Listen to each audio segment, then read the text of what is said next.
Well, good morning, everyone. I'm Bob Rose, and it is my privilege and honor this morning to be with you again to read an article. It's an actual editorial that was written in 1896 in the paper in New York City, the New York Sun. And it's about a little girl that lived in the area and was somewhat confused because some of her friends were telling her there is no Santa Claus. And she didn't believe that, and she wanted to know the truth.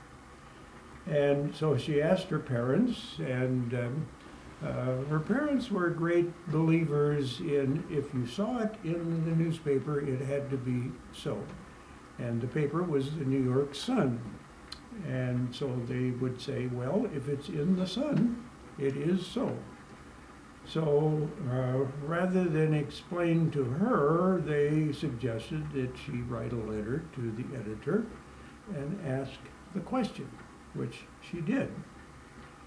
And the letter was assigned to one of their editors, Mr. Francis B. Church.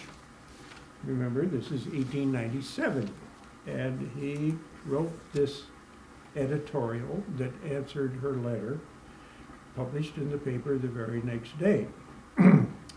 So, I'll start with the letter she wrote. It's simple and to the point. The letter says, "Dear editor, I am 8 years old. Some of my little friends say there is no Santa Claus. Papa says if you see it in the Sun," meaning the New York Sun, "it is so. Please tell me the truth. Is there a Santa Claus?" And it is signed Virginia O. Hanlon. Well, the answer that this editor gave her is as follows. "Virginia, your little friends are wrong. They have been affected by the skepticism of a skeptical age. They do not believe except that they see. They think that nothing can be which is not comprehensible by their little minds. All minds, Virginia, whether they are men's or children's, are little. In this great universe of ours, man is a mere insect, an ant in his intellect as compared with the boundless world about him as measured by the intelligence capable of grasping the whole of truth and knowledge. Yes, Virginia, there is a Santa Claus.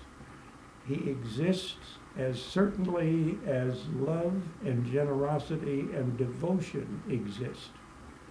And you know that they abound and give to your life its highest beauty and joy.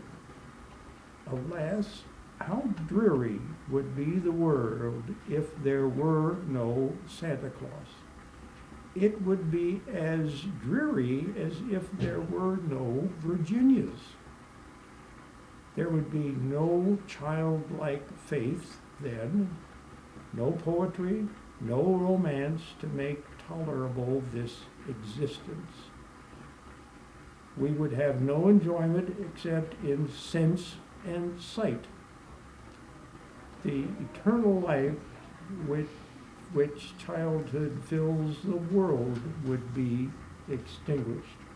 Not believe in Santa Claus? You might as well not believe in fairies. You might get your papa to hire men to watch in all the chimneys on Christmas Eve to catch Santa Claus. But even if you did not see Santa Claus coming down, what would that prove? Nobody sees Santa Claus, but that is no sign that there is no Santa Claus. Most real things in the world are those that neither children nor men can see. Did you ever see fairies dancing on the lawn? Of course not. but that's no proof that they are not there. Nobody can conceive or imagine all the wonders there are unseen and unseeable in the world. You tear apart a baby's rattle to see what makes the noise inside, but there is a veil covering the unseen world which not the strongest men, not even the united strength of all the strongest men that ever lived could tear apart. Only faith, poetry, love, and romance can push aside that curtain and view and picture the supernal beauty and glory beyond.